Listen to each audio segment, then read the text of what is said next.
Bueno, damos inicio con la entrevista a la señora Laura. Laura, si quiere nos comentas un poco como cuál es tu profesión y cómo estás en el tema, digamos. Bueno, mucho gusto, Erika. Mi nombre es Laura González. Yo soy criminóloga, soy licenciada en Derecho y me he estado especializando en los últimos años en materia de prevención y seguridad, esto sobre todo en jóvenes y niños. Ok, muchas gracias. Laura, bueno, vea, nuestra investigación es en base como a las políticas de convivencia ciudadana en Costa Rica, como los desafíos más comunes que hay en Costa Rica en la sociedad y como qué estrategias se pueden plantear para estos conflictos y cómo han ido las políticas relacionándose con esto y cómo han ido contribuyendo. Entonces, primero, si gustas, nos puedes comentar un poco como los desafíos más comunes que enfrentan las comunidades en Costa Rica en términos de convivencia ciudadana. Bueno, los desafíos más comunes que se han venido enfrentando en Costa Rica y esto en los últimos años tienen que ver directamente con un enfoque social y una inversión social que se ha dejado de hacer en Costa Rica aproximadamente hace unos 10, 15 años hacia este año 2024. Esa inversión social tiene varios enfoques, no solamente un tema de convivencia social, sino es un tema de prevención que se ha dejado de trabajar. Y esa es una de las principales razones por las cuales el país cae en los términos de violencia en los que está viviendo en este momento también, porque las personas no saben cómo canalizar esas emociones, no han recibido esa capacitación, no solamente en las escuelas, no solamente cuando las personas de forma individual buscan pues algún tema de psicólogo, trabajador social y demás para controlar un poco sus emociones, sino que es que el Estado como tal no tiene una política pública dirigida en ese sentido y eso es lo que ha estado haciendo que en los últimos años pues la resolución de conflictos en nuestro país no sea la más adecuada ni apegada o acorde a las buenas prácticas, a la moral, a las buenas costumbres, también a un tema de empatía entre ciudadanos. Eso se ha venido perdiendo en los últimos años en nuestro país. Entonces, usted, ¿cómo nos diría o qué papel juegan las estrategias de resolución pacífica de conflictos en este proceso? Bueno, las estrategias de resolución de conflicto en nuestro país son completamente necesarias. Las hemos visto mucho en materia judicial, únicamente en materia desde el ámbito de la criminología son muy pocas, pero se han querido establecer en algunos ámbitos, ya sea educativos, comunales y demás. Sin embargo, son más conocidas las estrategias de resolución de conflictos en el ámbito judicial. Esto cuando dos individuos tienen algún tema judicial, pues normalmente acuden a un tipo de arbitraje judicial para un tema de resolución de conflictos y no llegar hasta las últimas consecuencias judiciales. Esa es como la resolución de conflictos a las que estamos acostumbrados acá en Costa Rica. Pero el papel, sin duda alguna, de unas estrategias de resolución de conflictos, pues es sumamente necesario y además no solamente pues crearlo, innovarlo, sino también aplicarlo y esto desde un enfoque comunal también desde los gobiernos locales para ya posterior con el tiempo pues trasladarlo a un tema nacional, pero sí es sumamente necesario. Entonces, en base a esto, ¿usted considera que, por ejemplo, las municipalidades y esto tendrían un impacto positivo a la hora de quizás plantear estrategias de cómo resolver el conflicto y los gobiernos municipales y todo esto, que se empiece como a nivel comunitario primero, no quizás llevarlo a nivel judicial? Claro, vamos a ver, a nivel judicial ya existe, pero a nivel comunitario no se ha establecido por parte de los gobiernos locales, ni tampoco, digamos, por cada centro educativo, que esto ya sería una interinstitucionalidad con el MEP, es decir, Ministerio de Educación Pública, junto con los gobiernos locales para llevar a cada escuela un tema de resolución de conflictos. Esa es la base, vamos a ver, la base de toda sociedad, y lo dice muy claramente nuestra legislación es la familia, son los jóvenes, entiéndase, digamos, esas fuerzas que vienen en crecimiento en cada una de las comunidades. Entonces, si no se atiende desde una forma interinstitucional, gobierno local, Ministerio de Educación Pública y las fuerzas vivas de cada cantón, esto me refiero a la comunidad, asociaciones de desarrollo, centros también de desarrollo comunal, que está formado esto por los mismos habitantes de cada cantón y de cada distrito. Atenderlo así, vamos a empezar de lo micro para luego ya pasar a lo macro. Entonces, eso va a permitir que el programa de resolución de conflictos empiece a establecerse en las comunidades, que empiece a formarse, que empiecen las personas a entender que hay otra forma de solucionar los conflictos más allá de la violencia. ¿Por qué también llevarlo al Ministerio de Educación Pública? Bueno, porque desdichadamente las conductas que se están viviendo en nuestro país en los últimos tiempos no son las mejores de aquellas en las que los jóvenes pueden tomar como base para su formación en resolución de conflictos. Estamos viendo adultos que por una cuestión país que se está viviendo, por un tema de desempleo, por un tema de situaciones económicas distintas, factores económicos, sociales, familiares y demás, están resolviendo sus problemas desdichadamente con violencia y a los golpes. Y esto es lo que los jóvenes están aprendiendo. Por estas razones, los jóvenes se van directamente, en algunos casos, a resolver sus conflictos de igual manera a los golpes. Entonces, una forma interinstitucional se van a atacar dos vías, tanto los jóvenes como los adultos, tanto la comunidad como la parte estudiantil. Y posterior a esto, pues ya se podría trasladar a un tema a nivel nacional y muchas ocasiones no es necesario pues llegar a los términos judiciales, sino la idea sería justamente prevenirlo. Claro. ¿Y cómo define usted las políticas de convivencia ciudadana en Costa Rica y cuál es la importancia en la sociedad actual? Como por ejemplo el RAC, la ley adecuada de conflictos, creo que es. La resolución alterna de conflictos. Ajá. Bueno, vamos a ver, si no es por la resolución alterna de conflictos en Costa Rica,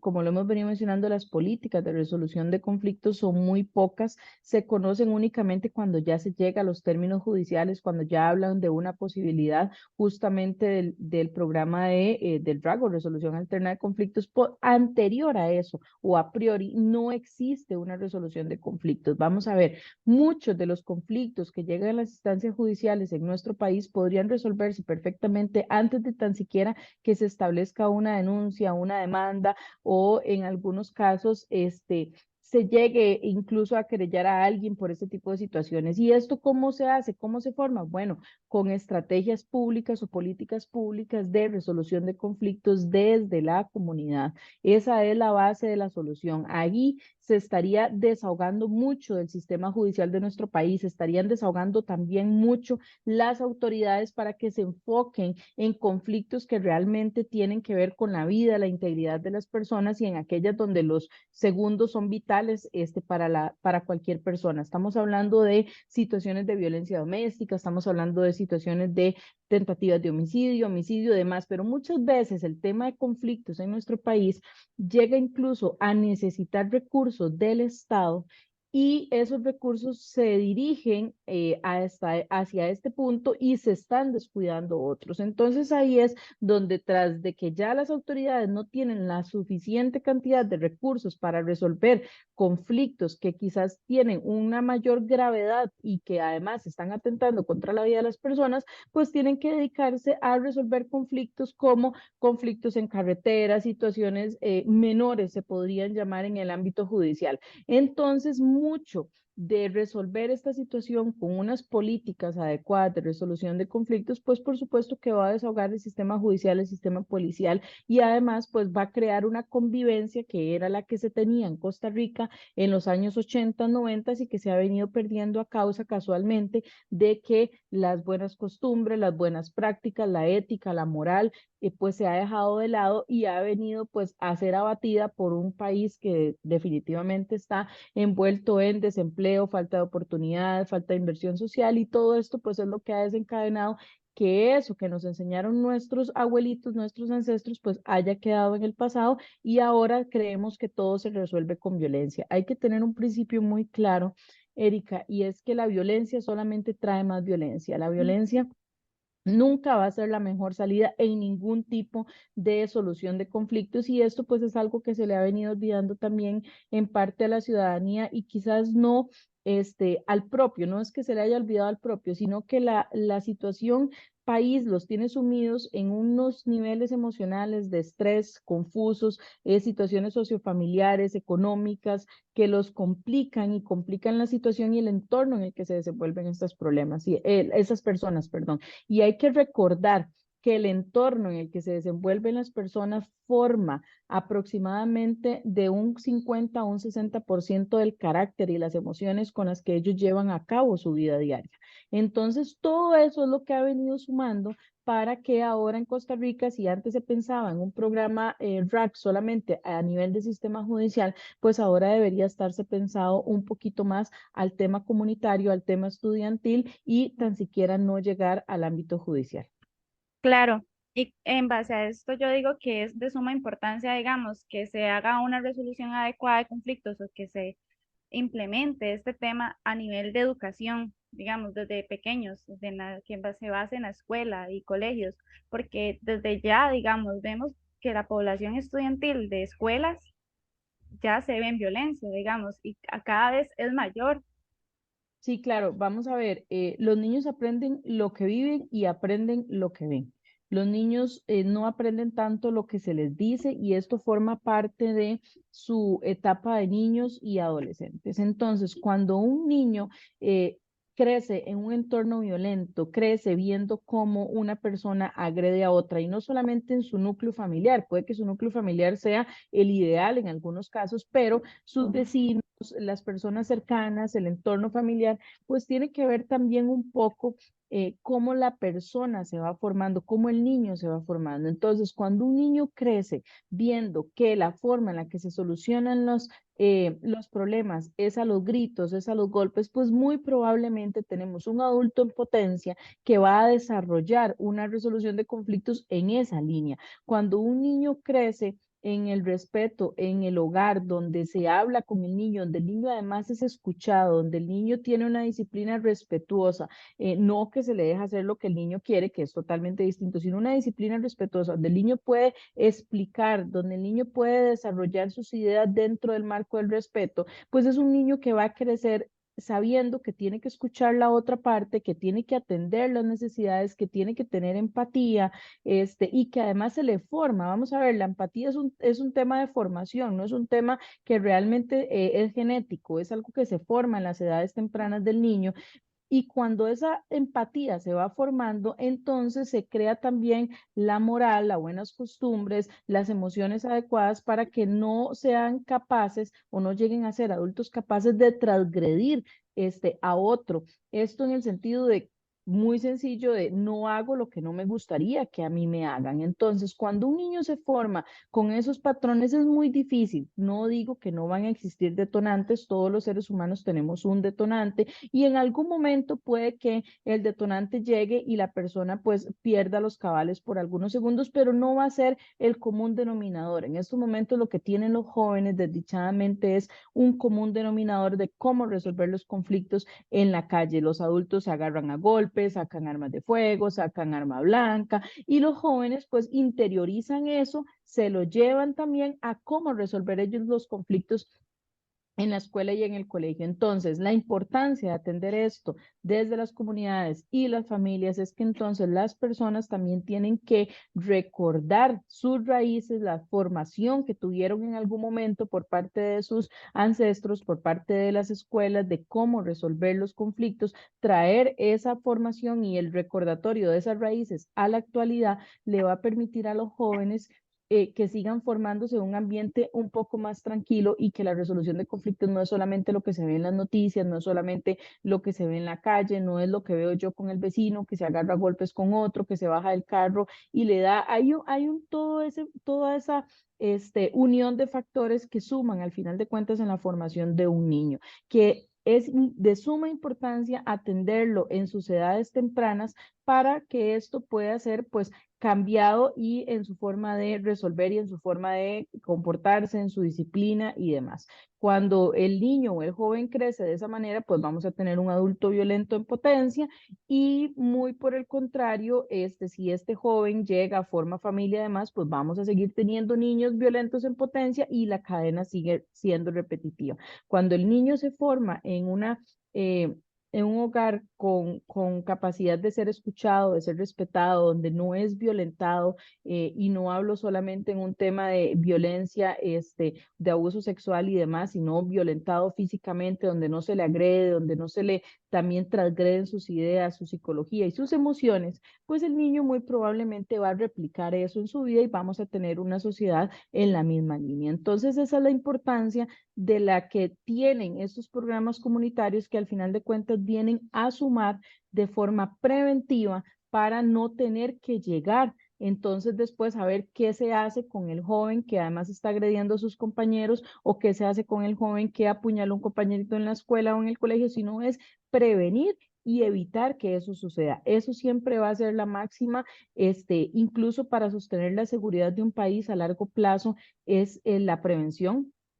Con la represión no se logra nada, simplemente se logra contener las emociones de los seres humanos que al final de cuentas llega un detonante y los hace explotar. Claro, esto nos ayuda también a fomentar una cultura de paz en el país.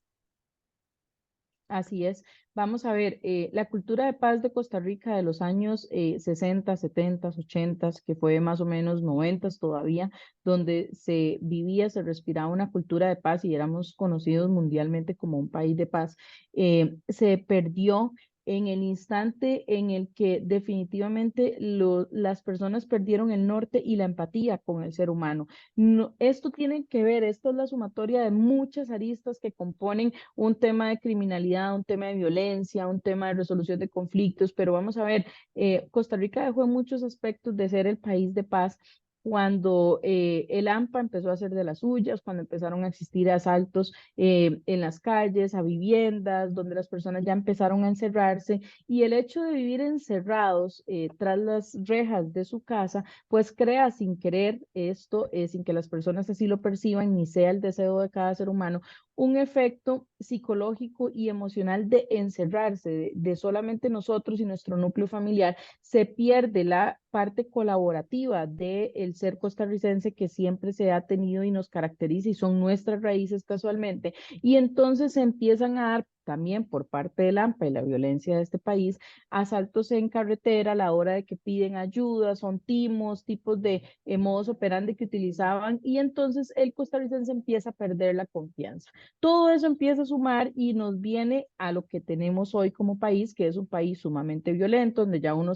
no sabe a quién sí ayudar, a quién no ayudar, donde estamos envueltos entre estafas, fraudes, crimen organizado, narcotráfico y muchas cosas más. Pero eso no quiere decir que todavía no somos un país que no estamos a tiempo y estos programas preventivos son lo que puede traer nuevamente a Costa Rica esa cultura de paz entre ciudadanos y que por supuesto tiene que recuperarse, darle un sentido de pertenencia al ciudadano en cada cantón. Este sentido de pertenencia, ¿cómo se logra, Erika? Bueno, cuando el ciudadano percibe que tiene un Estado que lo protege, que le da las herramientas para salir adelante y que además de esto, pues mantiene su lugar seguro. Entonces vamos a ver un gobierno local que se dedique a apoyar justamente a los habitantes de ese cantón, que si ellos quieren fomentar la cultura, no sé, clases de ajedrez, y en lugar de irse a buscar a alguien fuera del cantón que dé clases de ajedrez, busca dentro de sus ciudadanos, además de esto los contrata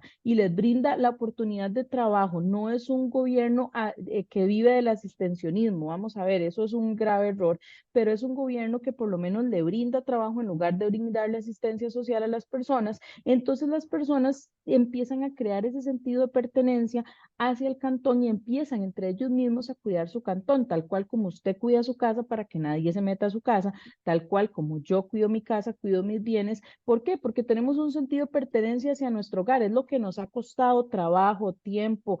familia y demás. Entonces, cuando un cantón desde sus gobiernos locales crea ese sentido de pertenencia en sus habitantes, pues va formando esa necesidad de cuidar el cantón, empiezan a formar esos grupitos de cómo cuidar el cantón y es un cantón completamente fortalecido donde alguien que quiera llegar a fomentar actos de violencia, actos de AMPA y demás, violaciones al sector público, no me refiero al sector público como funcionario, sino parques, plazas públicas donde las personas se desenvuelven, los niños juegan, pues no va a ser bien recibido en el cantón y muy probablemente la presión social del bien que se ha venido fomentando, pues termine sacando a esa persona de ahí. Entonces, eso justamente es lo que se requiere y se ha dejado de hacer. Se ha buscado más que todo un Estado, pues un poco asistencialista, que no digo que está mal, pero hay lugares donde definitivamente las personas tienen fuerzas todavía para poder trabajar y muchas veces prefieren un trabajo que un asistencialismo. Entonces, ahí es donde deberían enfocarse esas fuerzas y eso va a ir desahogando esa válvula que tienen todos los seres humanos, porque es per se así se nace. Entonces, esa válvula se va desahogando y la persona empieza justamente a fomentar ese lugar de paz, esa ciudadanía, ese acompañamiento, esa hospitalidad que nos caracterizaba además antes y que ahora pues claramente se ha perdido. Claro. Bueno, Laura, ya para ir finalizando, quizás nos podrías regalar algunas recomendaciones o reflexiones finales del papel de las políticas de convivencia ciudadana y la resolución adecuada de conflictos para una construcción de sociedades más equitativas y pacíficas. Bueno, muy importante iniciar con programas de prevención en las comunidades, en las escuelas, con las fuerzas vivas de los cantones, tomar en cuenta a los ciudadanos y a los habitantes de cada cantón, de cada distrito. Esto lo que va a hacer era lo que mencionábamos anteriormente, hacer que el ciudadano se sienta parte, no solamente que siente que unos cuantos forman parte de las soluciones, sino que esa persona también forma parte y eso va a ir creando ese sentido de pertenencia a la comunidad. Muy importante también fomentar que bajo ninguna circunstancia, aunque en algunos casos el sistema judicial no es el más rápido o no es el que se quiere, perder la esperanza en un sistema judicial que al final de cuentas es el que acuerpa a toda la ciudadanía costarricense. Eso es muy importante y lo menciono porque muchas veces la pérdida de confianza en ese sistema es el que lleva a que las personas tomen la justicia por sus manos y termina una persona de bien, una persona trabajadora, una persona de valores, por un detonante en un momento inesperado, termina pues en un centro penitenciario a causa de una tentativa de homicidio o demás por tomar la justicia en sus manos en contra del AMPA, en contra de alguien que quiera pues violentar su casa, su familia y demás. Entonces, una resolución adecuada de conflictos va a evitar que personas por algún tipo de detonante y por querer tomar la justicia en sus manos y por no confiar en el sistema judicial terminen en un centro penitenciario. Eso es lo que va a venir a evitar. Y otro punto muy importante es el tema de establecer esto como programa y pasarlo luego de la parte local a un programa nacional que no se vea únicamente en las instancias judiciales, sino que también se vea pues como un tema de cultura y que llegue a formar parte de la cultura costarricense, pues es lo que nos devolvería a nosotros sin duda alguna la Costa Rica de paz que en algún momento tuvimos. Está bien, muchísimas gracias, Laura, A por ustedes, toda esta entrevista y porque de verdad es muy enriquecedor de conocer estos temas, ¿verdad? Y quizás de contribuir de cierta manera a disminuir esto. a ustedes. Muchas gracias.